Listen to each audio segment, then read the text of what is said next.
నేను మీకు అప్పగించిన దానిని ప్రభువు వలన పొందితిని.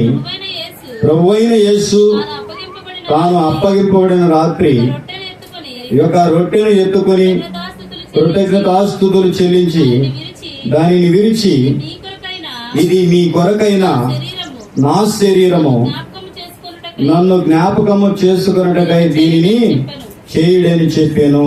మీ కొరకైన నా శరీరము. 2వ అధ్యాయంలోకి వస్తే ఇక్కడ వివాహం జరుగుతూ ఉంది. ఈ వివాహంలో ద్రాక్షారసం అయిపోయింది. ద్రాక్షారసం అయిపోయిన తర్వాత మరి ఆయన తల్లి ఆయన దగ్గరికి వచ్చి మరి ద్రాక్షారసం లేదని చెప్పింది. ఆయనకి చెప్పిన తర్వాత యేసు ప్రభు వారు ఆ శిష్యులకి అక్కడ ఉన్నటువంటి రాతి బాణల్ని నీళ్లతో నింపమని సెలవిచ్చారు. ఆయన నీళ్లతో నింపిన తర్వాత ఆ అంచుల మట్టుకు పూర్తిగా నింపమని ఆయన సెలవిచ్చారు. ఆయన సెలవిచ్చిన తర్వాత ఇప్పుడు తీసుకెళ్లి మీరు ఈ నీళ్ళని విందు ప్రధాని దగ్గరికి తీసుకెళ్ళమన్నాడు.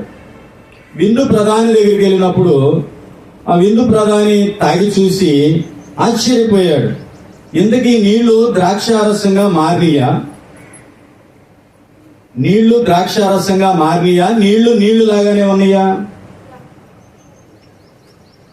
నీళ్లు లాగానే ఉన్నాయా? నీళ్లు ద్రాక్షారసంగా మారినయా? నీళ్లు ద్రాక్షారసంగా మారినయా? నీళ్లు లాగానే ఉన్నాయా? ఇప్పుడు కూడా చాలా చోట్ల మనకు వినపడేది ఏంటంటే నీళ్లు ద్రాక్షారసముగా మారిపోయినాయి, నీళ్లు ద్రాక్షారసంగా మారిపోయినాయి అని మనం వింటున్నాం. కాబట్టి ఇక్కడ ఆ ద్రాక్షారసం ఎక్కడి నుండి వచ్చునో ఆ నీళ్లు ముంచి తీసుకుపోయిన పరిచారకులకే తెలిసినది గాని విందు ప్రధానికి తెలియకపోయిన గనుక ద్రాక్షారసమైన ఆ నీళ్లు రుచి చూచినప్పుడు ఆ విందు ప్రధాని పెండ్లి కుమారులు పిలిచి, హల్లెలూయా, నీళ్లే, రొట్టెలో పోసింది నీళ్లే, తీసుకెళ్లి ఇచ్చింది కూడా నీళ్లే. కానీ ఆ నీళ్లు తాగితే ఎలా ఉన్నాయంట? ద్రాక్షారసంగా ఉన్నాయంట. ఎలా ఉన్నాయి? చాలా మంది ఏమనుకుంటున్నారంటే నీళ్లు ద్రాక్షారసంగా మారిపోయినాయి అనుకుంటున్నారు. ఏం మారలా, నీళ్లు లాగానే ఉన్నాయి. నీళ్లను తాగితే ఆ నీళ్ల యొక్క రుచి ఎలా ఉందంట? ద్రాక్షారసం రుచిలాగా ఉందంట. హల్లెలూయా, నీళ్లుగానే ఉన్నాయి. కాబట్టి ఇక్కడ ప్రభు ఏం చెప్తున్నాడు? ఆయన ఇది నా శరీరం అన్నాడు. ఇది నా శరీరం అన్నాడు ఆయన. ఇది నా రక్తం అన్నాడు. వారు భోజనము చేయించుండగా యేసు ఒక రొట్టె పట్టుకుని దానిని ఆశీర్వదించి విరిచి తన శిష్యులకు ఇచ్చి, మీరు తీసుకొని తినుడి, ఇది నా శరీరం అని చెప్పాను. మరియు ఆయన గిన్నె పట్టుకుని కృతజ్ఞతాస్తుతులు చెల్లించి వారికి ఇచ్చి, దీనిలోనిది మీరందరూ త్రాగుడి, ఇది నా రక్తము, అనగా పాప క్షమాపణ నిమిత్తము అనేకుల కొరకు చిందింపబడుచున్న నిబంధన రక్తము. హల్లెలూయా. ద్రాక్షారసాన్ని నా రక్తం అన్నాడు ఆయన. రొట్టెను పట్టుకొని ఇది నా శరీరం అన్నాడు. ఇప్పుడు ద్రాక్షారసం ఏమన్నా రక్తంగా మారిందా? ఆయన చేతిలో ఉన్న రొట్టె ఏమన్నా మాంసంగా మారిందా? మారలేదు కదా. మారలేదా? కాబట్టి మనం ఏమర్థం చేసుకోవాలి? ఆయన ద్రాక్షారసాన్ని నా రక్తం అన్నాడు కనుక ఆయన అన్నట్లు అది ఆయన రక్తం అయిపోద్ది. ఏమైపోద్ది? ఆయన రొట్టెను పట్టుకొని ఇది నా శరీరం అన్నాడు కనుక మనకు రొట్టెగానే కనపడుద్ది, కానీ అది ఆయన శరీరంగా మారిపోద్ది. కానా విందులో కూడా ఆయన నీటిని తీసుకెళ్లి పోయమన్నప్పుడు వాళ్ళు తీసుకెళ్లింది నీళ్లే, పోసింది నీళ్లే, ఇచ్చింది కూడా నీళ్లే. యేసు ప్రభు వారు చెప్పినట్లు నీళ్లు ద్రాక్షారసపు రుచిలోనికి ఎలా మారిపోయినాయో మనకు ఆయన ఇచ్చేటటువంటి రొట్టె కూడా ఆయన మాంసం లాగా మారిపోతుందంట. ఆయన ఇచ్చినటువంటి ద్రాక్షారసము ఆయన రక్తంగా మారిపోతుందంట. నీళ్లే ద్రాక్షారసపు రుచికి వచ్చినప్పుడు ద్రాక్షారసం ఆయన రక్తం రుచికి రాదా? చాలా మందికి అర్థం కాదు. ఇదంతా ఒక మర్మం. అక్కడేమంటే అర్థం కాదు. శాస్త్రుల బోధలో ఉంటారు, పరిసయ్యుల బోధలో ఉంటారు. 23వ అధ్యాయము వస్తే 15వ వచనంలో, అయ్యో వేషధారులైన శాస్త్రులారా, పరిసయ్యులారా, మీరు మీ మతములో కలుపుకొనుటకు మీరు సముద్రమును భూమిని చుట్టి వచ్చెదరు. ఏంటంట? అసలు మతంలో ఉన్నావా మనము, యేసయ్య మార్గంలో ఉన్నావా తెలియదు ఈ రోజు కూడా చాలా మందికి. మతం అంటే ఏంటి? పాస్టర్ గారు కనపడంగానే వందనాలు పెట్టాలి. ఏం పెట్టాలి? ఎవరన్నా విశ్వాసులు కనపడంగానే వందనాలు పెట్టాలి. అర్థమవుతుందా? పండగ వచ్చింది, పండగ రాగానే కొత్త బట్టలు వేసుకొని వాళ్ళకి వీళ్ళకి చూపించడానికి ఆ ఒక్క పూట వెళ్ళి రావాలి. మతం ఇది. అదే బైబిల్ ఉండాలి, ఖచ్చితంగా ఉండాలి. మనం చదవకూడదు, తల కింద పెట్టుకోవాలి. ఏంటిది ఇది? మతం. ఏంటిది? మతం. బైబిల్ ఉండాలి, బైబిల్ మన దగ్గరే ఉండాలి, బైబిల్ మన ఇంట్లోనే ఉండాలి. మనం పడుకున్నప్పుడు మన తలకాడే ఉండాలి, ఎందుకంటే అది దెయ్యాలను పారదోలుద్ది అనమాట. ఏంటంటే మతం ఇది. చాలా మంది దేనిలో ఉన్నారు అనుకుంటున్నారు? మతంలోనే ఉన్నారు. దేంట్లో ఉన్నారు? ఒక వ్యక్తి కనుక ఆ మతంలో నుంచి మానేశాడు అనుకోండి, కాకులు గెద్దలో వేటాడినట్టు కోడి పిల్లని వేటాడతా తెల్లగొడ్లే కట్టుకొని వెళ్ళాలి. ఏంటి? తెల్లబట్టలే వేసుకెళ్ళాలి. తెల్లబట్టలు వేసుకెళ్తే ప్రార్థనకు నువ్వు దేవదూత వలె ఉంటావు. ఆదివారం కుడి చేయి చేసే పని ఎడం చెయ్యి కూడా తెలవకూడదు. ఈ కాదు అసలు దేవుడు కోరుకున్నాడు, యేసు ప్రభు కోరుకునేది అది కాదు. యేసు ప్రభు మార్గంలో ఉన్న బోధ అది కాదు. ఆయన కేవలం అడిగేది ఏంటంటే నీ హృదయం మారాలి. ఏం మారాలి? నీ హృదయం మారాలి. నీ శరీరాన్ని నువ్వు జాగ్రత్తగా కాపాడుకోవాలి. ఎన్నో ఉన్నాయి, ఎన్నో రకాలు ఉన్నాయి. మతం అని మార్గం అంటే ఏంటి? ప్రతిరోజు యేసు ప్రభు వారు వేకుజామునే లేచి అరణ్య ప్రదేశమునకు వెళ్లి ప్రార్థించుచుండెను. అర్థమవుతుందా? మార్గం అంటే ఏంటి? మార్గం అంటే ప్రతిరోజు నువ్వు దేవునితో సహవాసం కలిగి ఉండాలి. మతం అంటే ఏంటి? గుర్తొచ్చినప్పుడు చేసుకోవచ్చు. ఏం చేసుకోవచ్చు? గుర్తొచ్చినప్పుడు చేసుకోవచ్చు. కాబట్టి ఇక్కడ చెప్తున్నాడు ఎలవేళలా నీవు ఆయనతో కలిసి ఉండటం మార్గం. కాబట్టి ఇక్కడ యేసు ప్రభు వారు బోధించే బోధకి ఈ మతానికి ఏం కుదరలేదంటే పొత్తు కుదరలేదు. ఏం కుదరలేదు? పొత్తు కుదరలేదు. మతాన్నే కోరుకుంటున్నారు, మార్గాన్ని కోరుకోలేకపోతున్నారు. ఎందుకంటే మార్గము ఇరుకైనది, మతము విశాలమైనది. మతము అందుకని చాలా మంది ఏమంటారంటే క్రైస్తవ మతం అంటారు. నిజమే, ఇందులో కూడా అన్ని ఏమున్నాయి? మనుష్యులు కల్పించినటువంటి పద్ధతులు, ఆచారాలు బాగా ఎక్కువ ఉన్నాయి. ఈ పద్ధతులు, ఈ ఆచారాలు మనిషిని ఏం చేస్తున్నాయి అంటే దేవునితో సాగనివ్వటం వల్ల. దేనితో సాగనిస్తున్నాయి? ఈ మనిషి ఏనాటికి ప్రయోజకుడు అవుతాడు? ఏనాటికి ఈ మనిషి మార్చబడతాడు? సమరశ్రీ ప్రభు దగ్గరికి వచ్చింది, లేదా నీళ్లు చేదుకుంటాకు వచ్చింది, అక్కడే ప్రభు ఉన్నాడు. ప్రభు మాట వింది, ఆయన మార్గంలో ఆమె హృదయాన్ని మార్చుకుంది. చూడండి, మతము ఏం చేస్తుందంటే మనిషిని చంపేస్తుంది.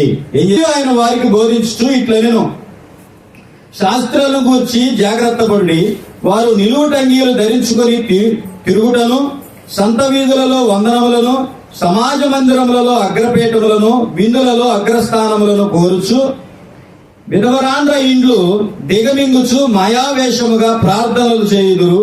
వీరు మరి విశేషముగా శిక్ష పొందుదురనెను. వేషధారులైన ధర్మశాస్త్ర పరిసయ్యులారా, సద్దూకయ్యులారా, ఏమంటున్నాడు? మీరు పుదీనాలోను, సోపులోను, జీలకర్రలోను 10వ వంతు చెల్లించి ధర్మశాస్త్రములో ప్రధానమైన విషయములను అనగా న్యాయమును, కనికరమును, విశ్వాసమును విడిచిపెట్టిదిరి. ఏం విడిచిపెట్టారంట వీళ్ళు? మతంలో వాళ్ళ దగ్గర ఏముండదు? న్యాయం ఉండదంట. మతంలో ఉండే వాళ్ళ దగ్గర కనికరం ఉండదంట, విశ్వాసం ఉండదంట. అసలు మనిషికి కావాల్సింది ఏంటి? దేవుని రాజ్యానికి వెళ్ళాలి, దేవుని వెంబడించాలి అంటే న్యాయం కావాలి, కనికరం కావాలి, విశ్వాసం కావాలి. మరి మతంలో అవి ఉంటాయి అంటే నీకు జీతం వచ్చింది కాబట్టి 10,000 రూపాయలు అందులో నుంచి ప్రభువుకి తీసివు. నువ్వు జీలకర్ర వేసావు, నీ చేను బాగా పండింది కాబట్టి దాంట్లో నుంచి ప్రభువుకి తీసివు. నువ్వు పుదీనా వేసావు గనక, బాగా పండింది గనక పుదీనాలోంచి నువ్వు తీసివు. నువ్వు సోపుని వేసావు, బార్లీ గింజలు వేసావు, దానిలో నుంచి దేవునికి తీసివు. ఇవన్నీ చేస్తే ఉపయోగం అనుకుంటున్నారు. ఏమనుకుంటున్నారు? దశంభాగాలు ఇస్తే మేము మంచివాళ్ళం, మేము మంచి నీతి మంత్రులు అనుకుంటున్నారు. ఇక్కడ చెప్తున్నాడు అసలు మీరు పట్టుకోవాల్సిందేంటి? న్యాయాన్ని, కనికరమును, విశ్వాసమును చేస్తూ వీటిని చేయాలంట. అసలు న్యాయం వదిలేశారు, అన్యాయంగా బ్రతుకుతున్నారు. విశ్వాసం లేదు, అవిశ్వాసులుగా బ్రతుకుతున్నారు. కనికరం లేదు, కర్కోటకుల్లాగా మీరు బ్రతుకుతా ఉన్నారు. కాబట్టి ఇక్కడ ఏమంటున్నాడు? అయ్యో వేషధారులైన శాస్త్రులారా, పరిసయ్యులారా, మీరు గిన్నెయు పళ్ళెమును వెలపట శుద్ధి చేయుదురు గాని అవి లోపల దోపుతోనూ అజితేంద్రియమత్వముతోనూ నిండి ఉన్నవి. గుడ్డి పరిసయ్యుడా, గిన్నెయు పళ్ళెమును వెలుపల శుద్ధి ఎగునట్టుగా ముందు వాటి లోపల శుద్ధి చేయుము. లోపల హృదయం ఎలా ఉందంట? శరీరానికి పైన శుద్ధులే చేస్తున్నారు. మీరు మంచి మంచి వస్త్రాలు ధరించుకుంటున్నారు, మంచి సెంట్ రాసుకుంటున్నారు, తలకు మంచి నూనె రాసుకుంటున్నారు. అయితే మీ హృదయం సరిగ్గా లేదని చెప్తున్నాడు యేసు ప్రభు వారు. హృదయంలో నుంచి ఏమొస్తాయి అంట? 14, 15, 16 రకాలైనటువంటి దుర్గుణాలు హృదయంలోంచి బయటకు వస్తాయంట. ముందు మీరు వాటిని శుభ్రం చేయాలన్నాడు. మార్గంలో వెళ్లే వాళ్ళు చేయాల్సినటువంటి పని ఏంటి? నీవు చేతులు కడుక్కోకుండా భోజనం చేసినా నీకేం ఇబ్బంది లేదని దేవుని వాక్యం చెప్తుంది. కానీ శుభ్రమైన పళ్ళెము, శుభ్రమైన చేతులు, శుభ్రమైన ఆహారాన్ని తీసుకుంటా ఉంటాడు మనిషి. కానీ హృదయాన్ని శుభ్రం చేయడంట. ఏం శుభ్రం చేయడు? హృదయాన్ని నువ్వు శుభ్రం చేస్తే యేసు ప్రభు వారు నీ లోపల నివసిస్తాడు. నువ్వు హృదయాన్ని శుభ్రం చేయకుండా వస్త్రాలు శుభ్రం చేసుకొని, ఆభరణాలు శుభ్రం చేసుకొని, శరీరాన్ని శుభ్రం చేసుకొని, ఏంటిది ఇది? వేషధారి భక్తి అన్నమాట. మతం ఎలా ఉంటుందంటే వేషధారిగా ఉంటుంది. మార్గం ఎలా ఉంటుందంటే, ఎలా ఉంటుంది మార్గము? హృదయాన్ని కడిగేదిగా మార్గం ఉంటుంది, పైన శుభ్రం చేసేదేమో మతంగా ఉంటుంది అన్నమాట. కాబట్టి ఏం కావాలి మీకు? మతం కావాలా, మార్గం కావాలా? ఏం కావాలి? చాలా మంది ఏం కోరుకుంటున్నారు తెలుసా? మంచి బట్టలు, కొత్త బట్టలు మంచి మంచి వేసుకొని అలా వెళ్ళి మందిరంలోకి ఇలా ఒక రౌండ్ వేసి వస్తే ఎవరు చూడాలని నువ్వు వేసుకునేది బట్టలో? వాడు చూడటానికి, వీళ్ళు చూడటానికి నువ్వు బట్టలు వేసుకుంటున్నావు అంటే నువ్వు వేషధారివే. వాళ్ళ కోసం వీళ్ళ కోసం కాదు నువ్వు బట్టలు వేసుకోవాల్సింది. నిన్ను చూసేటటువంటి దేవుని కోసం నువ్వు అద్దం ముందుకెళ్ళి చూసుకుంటున్నావుగా ఎట్లా ఉన్నానని. మరి దేవుని ముందు కూడా చూసుకోవా? దేవా, నేను నీ ఎదుట ఎలా ఉన్నానని నిన్ను నువ్వు పరీక్షించుకోవా? నిన్ను నువ్వు పరీక్షించుకోకపోతే నీకే అయ్యో వేషధారులైన శాస్త్రులారా, పరిసయ్యులారా, మీరు సున్నము కొట్టిన సమాధులను పోలి ఉన్నారు. చూసారా? సమాధులకి సున్నం కొట్టారు అనుకోండి, ఎలా ఉంటాయి చూడటానికి? అంత బాగుంటాయో. పక్క నుంచి ఫోటో తీయొచ్చు, కానీ ఒకసారి ఆ సమాధిని పెళ్లగించామనుకోండి, ఏమొచ్చుద్ది? అందులోంచి దుర్వాసన వచ్చుద్ది. నిలవగలుగుతాం అక్కడ? అంటే ఏంటి? భక్తి కూడా ఎలా చేస్తున్నారంట? మతంలో ఉన్నవాళ్ళు సున్నం కొట్టుకొని చేస్తున్నారంట. ఎలా చేస్తున్నారు? హృదయం మార్పు లేదు, జీవితం మార్పు లేదు, మాట మార్పు లేదు, ఏమి లేదు. ఈ మార్చుకోకుండా పైన సున్నం కొట్టుకొని మంచి మంచి బట్టలు వేసుకొని సెంట్లు కొట్టుకొని తిరుగుతున్నారంట మతంలో ఉన్నవాడు. అందుకే ఇక్కడ మనం చూస్తే చూడండి, అవి వెలుపల శృంగారముగా అగపడును గాని లోపల చచ్చిన వారి ఎముకలతో సమస్త కల్మషముతోనూ నిండి ఉన్నవి.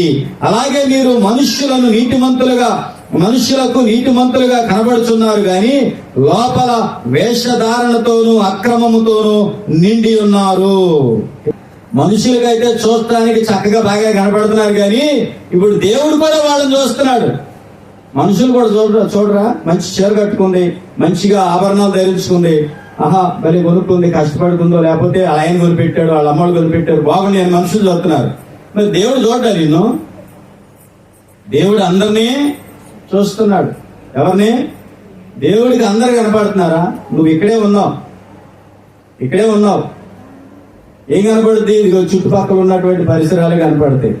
నిన్ను అదిగా పక్కనున్న BSNL టవర్ ఎక్కిచ్చారనుకో, ఏం కనపడుద్ది? ఈ ఊరు మొత్తం కనపడుద్ది. నిన్ను ఇంకా 4 టవర్లు ఎత్తుకు పంపించారనుకో, చుట్టుపక్కల ఉన్నటువంటి 10 ఊళ్ళు కూడా కనపడతాయి. నువ్వు దేవుని స్థానానికి వెళ్ళిపోయావు అనుకో, ఎక్కడ స్పేస్ సెంటర్ ఉంది, 4000 కిలోమీటర్ల పైన ఉందంట, అక్కడికి వెళ్తే భూమి అంతా కనపడుతుంది. మరి దేవుడు పైన ఉన్నాడు కదా, మహాకాశంలో ఆయన ఉన్నాడు కదా, నువ్వు కనపడతలేదా? నువ్వేంటి? అందరూ కనపడుతున్నారు. ఆయనకి అందరూ కనపడుతున్నారు. ఆయన అందరినీ చూస్తున్నాడు. కాబట్టి ఇక్కడ అదే అన్నాడు, మీరు వెలుపల మనుషులకి చక్కగా శృంగారంగా కనపడుతున్నారే కానీ మీ హృదయం ఎలా ఉందంటే వేషధారితనంతో ఉంది. ఎలా ఉంది మీ హృదయము? వీడు మావోడు, ఈ మా సంఘమోడు, వీడు మా సంఘమోడు అని చెప్పుకుంటున్నాయి. ఆ వ్యక్తిలో ఏమైనా మార్పు వచ్చిందంటే ఏం రాదు. ఈ సంఘానికి సంబంధించినటువంటి పనులని చేయడానికే. ఆ వ్యక్తి మారాడా? ఆ వ్యక్తిలో నుంచి పనికిరానటువంటి అలవాట్లు చాలా ఉన్నాయి. ఆ వ్యక్తిలో ఏమైనా పోయినేంటి? ఎవరి దగ్గర బావండి, ఎవరి దగ్గర బావు. వాడికి ఉన్నటువంటి అలవాట్లన్నీ కూడా మంచి బేసిక్ గా ఉంటాయి అన్నమాట. ఎలా అంటే ఎన్ని రోజులు యేసు ప్రభు అని తిరుగుతున్నా, యేసు ప్రభుకి ఎన్ని కానుకలు ఇచ్చినా, యేసు ప్రభు మందిరంలో, యేసు ప్రభు సంఘంలో ఎన్ని సేవలు చేసినా గానీ ఆ వ్యక్తిలో ఏం రాదంటే మార్పు రాదు. ఎందుకు మార్పు రాదు ఆ వ్యక్తి కంటే? ఆ వ్యక్తి ఉన్నది మతంలో. ఎక్కడున్నాడు? మతంలో ఉన్న వాడికి మార్పు రాదు. అందుకే శాస్త్రులు, పరిసయ్యులు, సద్దూకయ్యులు యేసు ప్రభు వారిని ఎందుకు చంపేశారంటే వాళ్ళు మతంలో ఉన్నారు. ఎలా ఉన్నారు వాళ్ళు? యేసు ప్రభు వారి ఏంటిది? మార్గము. ఇవాళ చాలా మంది ఏమనుకుంటున్నారంటే క్రైస్తవ మతం అనుకుంటున్నారు. ఎందుకని? ఇదిగో శాస్త్రులు లాంటి ఆచారాలు, పరిసయ్యులు లాంటి ఆచారాలు, సద్దూకయ్యులు లాంటి ఆచారాలు క్రైస్తవ సంఘాలు సమృద్ధిగా ఉన్నాయి. చక్కగా బేసిక్ గా కనపడుతున్నాయి. ఈ మతానికి సంబంధించినటువంటి అంతా కనపడతా ఉంది. అందుకే చూసేవాళ్ళు కూడా ఏమనుకుంటున్నారంటే మా దగ్గర ఉన్న సర్వసమృద్ధి వీళ్ళ దగ్గర కూడా ఉంది. ఏంటది సర్వసమృద్ధి? మా దగ్గర ఎలాంటి అలవాట్లు, ఎలాంటి పద్ధతులు, నియమ నిష్టాలు ఉన్నాయో వీళ్ళ దగ్గర కూడా ఎన్ని కనపడుతున్నాయి. ఏం పర్వాలేదు, మేము అన్ని కాలుతున్నాం, వాళ్ళు అన్ని కాలుతున్నారు. మేము అన్ని తాగుతున్నాం, వాళ్ళు అన్ని తాగుతున్నారు. మేము ఎక్కడ పెడితే అక్కడ తిరుగుతున్నాం, వాళ్ళు కూడా ఎక్కడ పెడితే అక్కడికే తిరుగుతున్నారు. కాబట్టి వాళ్ళు కూడా మతం అంటున్నారు. హల్లెలూయా. కానీ దేవుడు మతాన్ని స్థాపించడానికి యేసు ప్రభు వారి లోకానికి రాలేదు. ఆయన ఒక మార్గాన్ని ఇచ్చెళ్ళాడు. ఇదే మార్గము, ఇందులో మీరు నడువుడి. హల్లెలూయా. యేసు ప్రభు వారు కొండ మీదకి వెళ్ళాడు, రూపాంతరం పొందాడు. పేతురు, యోహానులు అక్కడ ఉన్నారు. ఇప్పుడు వెంటనే పేతురు గారు ఏమన్నాడు తెలుసా? ఏలియా వచ్చి మాట్లాడాడు. ఇంకెవరు వచ్చారు? మోషే, ఏలియా ఇద్దరు వచ్చి మాట్లాడారు ప్రభుతో. వాళ్ళ సంభాషణ విన్నారు. వీళ్ళైతే చచ్చిన వారిలో పడిపోయారు కానీ ఆ మాటలు, ఆ సంభాషణ అంతా విన్నారు. ఆ దర్శనం అంతా అయిపోయిన తర్వాత లేచి ఇప్పుడు పేతురు గారు ఏమన్నాడు తెలుసా? అయ్యా, మోషేకు ఒకటి, ఏలియాకు ఒకటి, నీకొకటి, ఇక్కడ పర్ణశాలలు కడదాం అంటున్నాడు. ఏంటి? ముగ్గురు పేరు మీద 3 మతాలు స్థాపిద్దాం. ఏంటంట? ఎందుకు అన్నాడు? యేసు ప్రభు వారు కూడా మహిమగా మారాడు. అక్కడ ఎలా మారారు? ఆయన మహిమగా మారారు. ఇక్కడ మహిమలో ఉన్న మోషే కనపడ్డాడు, వచ్చాడు. మహిమలో ఉన్న ఏలియా కూడా వచ్చాడు. కాబట్టి ఏమంటాడంటే మీ ముగ్గురికి 3 పర్ణశాలలు కడదాం. ఒకటి మోషేకి, ఒకటి ఏలియాకి, ఒకటి యేసు అనబడినటువంటి నీకు. కాబట్టి ఏంటంటే ముగ్గురికి పెట్టి 3 మతాలు స్థాపిద్దాం అంటున్నాడు. ఏమన్నాడు ఆయన? ముగ్గురికి 3 మతాలు. ఇప్పుడు మోషే ధర్మశాస్త్రం ఉంటుంది, ఏలియా ధర్మశాస్త్రం ఉంటుంది. ఏముంటది? యేసు ప్రభు వారి ధర్మశాస్త్రం కూడా ఉంటుంది అనమాట. యేసు ప్రభు వారు అన్నాడు, నోరు మూసుకొని పదండి, నేను చెప్పినట్టు వినండి అన్నాడు. ఏమన్నాడు ఆయన? మతాలను స్థాపించడానికి కాదు మనిషి కుమారుడు వచ్చింది. మనిషిని మార్చడానికి, మనిషి హృదయాన్ని మార్చడానికి, మనిషి యొక్క స్థితిగతులను మార్చడానికి నేను వచ్చింది నడవండి అన్నాడు. కాబట్టి ప్రియులారా, చాలా మంది ఏం కోరుకుంటున్నారంటే మతం కోరుకుంటున్నారు. మతంతో పెట్టుకుంటే నువ్వు మట్టి అయిపోతావు అంతే. మార్గాన్ని పట్టుకుంటేనే నువ్వు యేసయ్య దగ్గరికి వెళ్ళగలుగుతావు. అందుకే యేసు ప్రభువు వారు అన్నారు, ఇది చాలా ఇరుకైన మార్గము, చాలా వదులుకోవాలి, చాలా విడిచిపెట్టాలి, చాలా వాటిని నువ్వు కాదనుకోవాలి. విశాల మార్గంలో అన్ని దొరుకుతాయి, కానీ వాడు ఎక్కడికి వెళ్ళిపోతాడు? పోయిన యేసు తాను అప్పగింపబడిన రాత్రి ఒక రొట్టెను ఎత్తుకొని కృతజ్ఞతాస్తుతులు చెల్లించి దానిని విరిచి, ఇది మీ కొరకైన నా శరీరము, నన్ను జ్ఞాపకము చేసుకున్నటకై దీన్ని చేయడని చెప్పాను. ఆ ప్రకారమే భోజనమైన పిమ్మట ఆయన పాత్రను ఎత్తుకుని, ఈ పాత్ర నా రక్తం వలన క్రొత్త నిబంధన, మీరు దీనిలోనిది త్రాగునప్పుడెల్లా నన్ను జ్ఞాపకము చేసుకున్నటకు దీనిని చేయడని చెప్పాను. అంటే ఏం తాగుతున్నాం మనం అనుకుంటున్నాం ద్రాక్షారసం అని, కానీ అది దేవుని రక్తంగా ఆయన మార్చాడు. మనం అనుకుంటున్నాం ఇది రొట్టెని, కానీ దేవుడు దానిని ఆయన శరీరంగా మార్చాడు. నీళ్లు పోసినటువంటి శిష్యులు అనుకుంటున్నారు ఈ నీళ్లే అని, కానీ ఆ నీళ్లు ద్రాక్షారసపు రుచిని కలిగి ఉన్నాయి. శిష్యులు ఆశ్చర్యపోయారు. అక్కడ మేం కదా ఈ తొట్టెలను కడిగి పెట్టింది, మేం కదా నీళ్లు తీసుకొచ్చి పోసింది, అవి నీళ్లే కదా, తాగిన వాళ్ళందరూ ద్రాక్షారసం అంటున్నారేంటి అని ఆశ్చర్యపోయారు వాళ్ళు. ఈరోజు నువ్వు తీసుకుంటున్నటువంటి రొట్టె ద్రాక్షారసం కూడా అంతే. నువ్వు రొట్టె అనుకుంటావు, నువ్వు ద్రాక్షారసం అనుకుంటావు, కానీ దేవుడు ఆ రొట్టెని ఆయన శరీరంగా ఆజ్ఞాపించాడు. ఆయన శరీరంగా అదే మారుద్ది. ద్రాక్షారసాన్ని ఆయన రక్తంగా ఆజ్ఞాపించాడు. ద్రాక్షారసం ఆయన రక్తంగా అదే మారుద్ది. కాబట్టి ప్రియులారా, దేవుని వాక్యం ఏం చెప్తుందంటే, కాబట్టి ప్రతి మనుష్యుడు తాను పరీక్షించుకొనవలెను, అలాగు చేసి ఆ రొట్టెను తిని ఆ పాత్రలోనిది త్రాగవలెను. ప్రభు శరీరమని వివేచింపక తిని త్రాగువాడు తనకు శిక్షావిధి కలుగుటకే తిని త్రాగుచున్నాడు. ఇది ప్రభు శరీరమని, ఇది ప్రభు రక్తమని నీవు వివేచించి తాగకుండా, వివేచించి తినకుండా ఇది రొట్టెలే, ఇది ద్రాక్షారసమేలే అని నువ్వు దాన్ని తృణీకరించి తీసుకున్నట్లయితే ఏం జరుగుతుంది? మొట్టమొదటిగా యోధా ఇస్కరియోతు ఏమైపోయాడంటే తనను తాను పాడు చేసుకున్నాడు. బల మీద ఉన్నాడు, అప్పటికే బేరం కుదుర్చుకున్న డబ్బులు అతని దగ్గర ఉన్నాయి. ఆ రొట్టెని తీసుకునేటప్పుడు, ఆ యొక్క ద్రాక్షారసాన్ని తీసుకునే ముందు కూడా ప్రభు వాళ్ళ పాదాలు కడిగినట్లు మనకి లేఖనాలు కనపడతా ఉన్నాయి. అప్పుడైనా వాడు హృదయాన్ని మార్చుకోలే. ఆ రొట్టెని ద్రాక్షారసాన్ని తీసుకునేటప్పుడైనా వాడు హృదయాన్ని మార్చుకోలే. అలాగే ఉన్నాడు. చివరికి ఏం జరిగింది? ఏదో ఆశించి ప్రభువు నమ్ముకున్నాడు. చివరికి దేనిని ఆశించాడు? మరణమును ఆశించాడు. హల్లెలూయా. మరణమును ఆశించవచ్చా? అసలు మరణాన్ని మనం ఆశించవచ్చా? అది మనకి సంబంధం లేనిది, కానీ దాని పని చేసుకుంటా వచ్చుద్ది. ఎవరి దగ్గరికైనా అది వచ్చుద్ది. దానిని నువ్వు ఆశించవచ్చా? కాబట్టి ప్రియులారా, ఇక్కడ చెప్తున్నాడు, ఏమంటున్నాడంటే, ఇందువలననే మీలో అనేకులు బలహీనులు రోగులునై ఉన్నారు, చాలా మంది నిద్రించుతున్నారు. అయితే మనలను మనమే విమర్శించుకొని యెడల తీర్పు పొందకపోదుము. మనల్ని మనమే ఏం చేసుకోవాలి? తెలుసుకోవాలి. ఏ విషయంలో జారిపోయాం, ఏ విషయంలో తప్పిపోయాం, ఏ విషయంలో దేవునికి వ్యతిరేకంగా బ్రతుకుతున్నాం, దేవునికి ఇష్టానుసారంగా ఉన్నామా లేదా? దేవునికి ఇష్టానుసారంగా లేకపోతే ఈ దినమందైనా మనం సరి చేసుకొని మతములో కాకుండా మార్గములో, ఈ మార్గములో యేసు ప్రభువారే నీకు ఆహారము, యేసు ప్రభువారే నీకు రక్తము. ఎందుకు ఆయన ఆహారంగా మారాడు, ఎందుకు రక్తంగా మారాడంటే నీ శరీరమును కూడా ఆయన శరీరంగా మార్చడం కోసం, నీ రక్తమును కూడా ఆయన రక్తముగా మార్చడం కోసం. ఏం చేయడం కోసం? మరి చాలా మంది దీన్ని వద్దనుకొని ఆగిపోతున్నారు. వద్దనుకొని ఆగిన వాళ్ళు వాళ్ళ కట్టడం ఆగిపోతుంది. అక్కడ పనిచేసేటటువంటి వ్యక్తి ఈ రోజు పనికి ఆ కట్టాల్సినటువంటి గోడ ఆగిపోయింది అంతే. ఆ వ్యక్తి వస్తేనే అది కట్టబడుద్ది. ఆ వ్యక్తి రానంత వరకు ఆ పని ఆగిపోయే ఉంటుంది. కాబట్టి ప్రియులారా, అయోగ్యంగా మీరు తీసుకోవద్దు, మీ ఇష్టానుసారంగా మీరు తీసుకోవద్దు. ఇది ప్రభు శరీరం అని ఎంచి, ఇది ప్రభు రక్తం అని ఎంచి మనం దాన్ని తీసుకోవాలని దేవుని వాక్యం మనకు సెలవిస్తా ఉన్నది.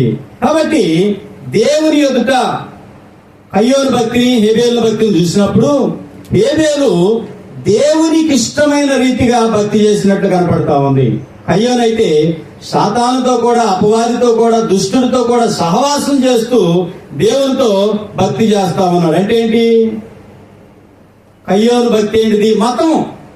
కయ్యోను భక్తి ఏంటి? మతము. అన్నీ చేయొచ్చు, ఇది చేయొచ్చు. కానీ హేబేలు భక్తి ఏంటి?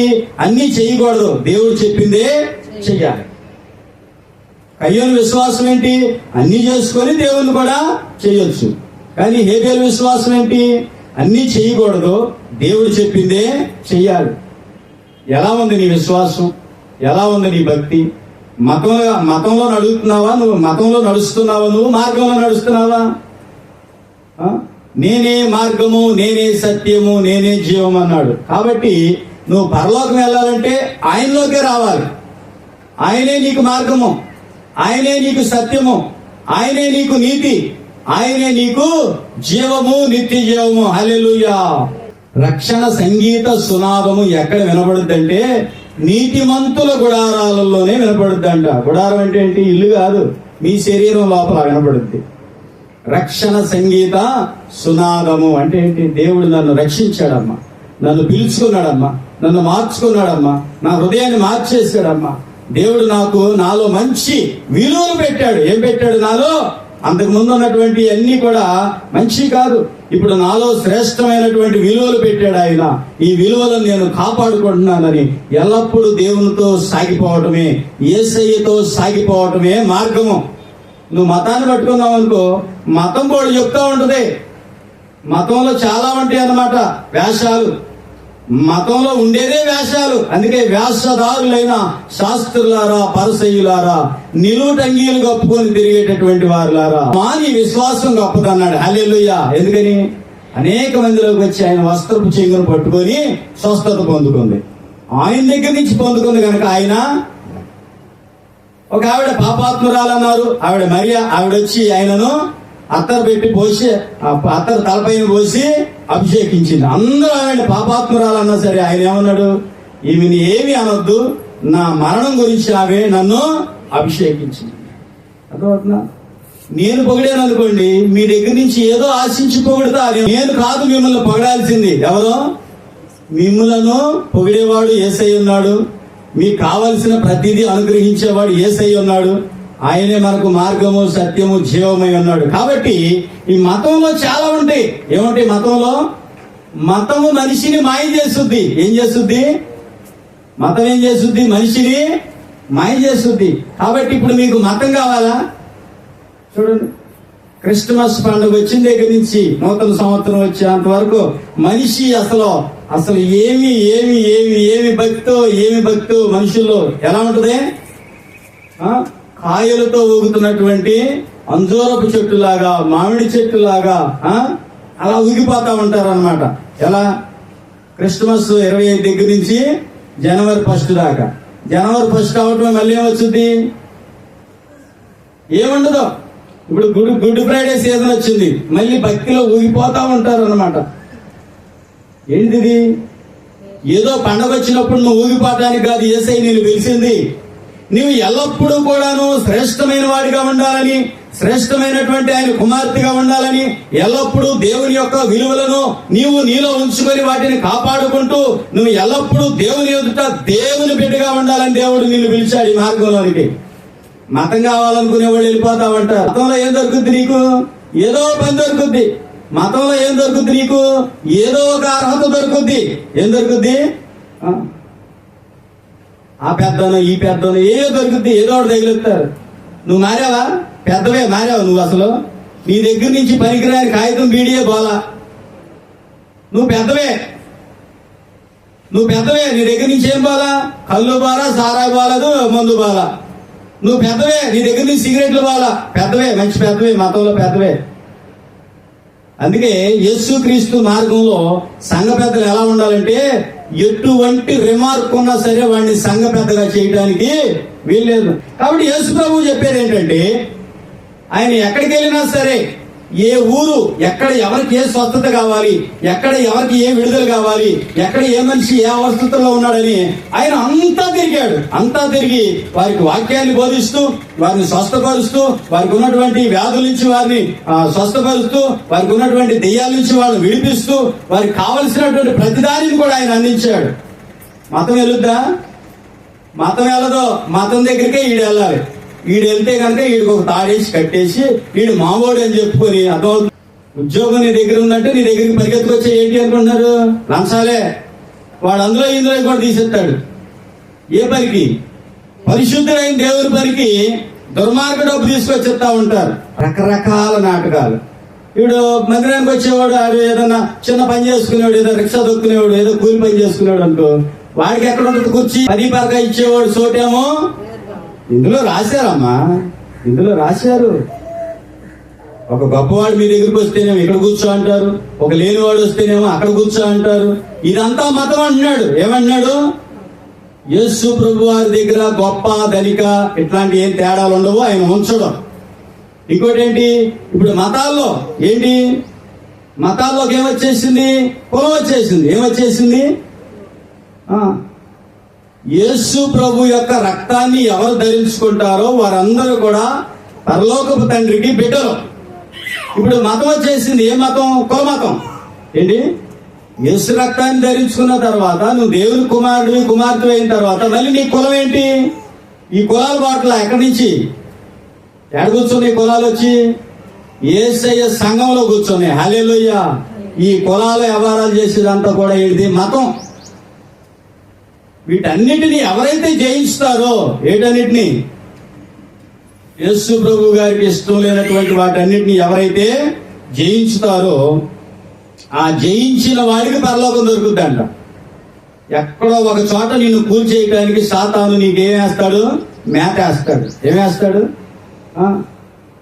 కాబట్టి ప్రియులారా, దేవుడు చెప్పినట్లు నీళ్లు ద్రాక్షారసపు రుచికి ఎలా వచ్చాయో ఆయన పలికినట్లే ఆ రొట్టె ఆయన శరీరంగా మారిపోతుంది, ఆ ద్రాక్షారసం ఆయన రక్తంగా మారిపోతుంది.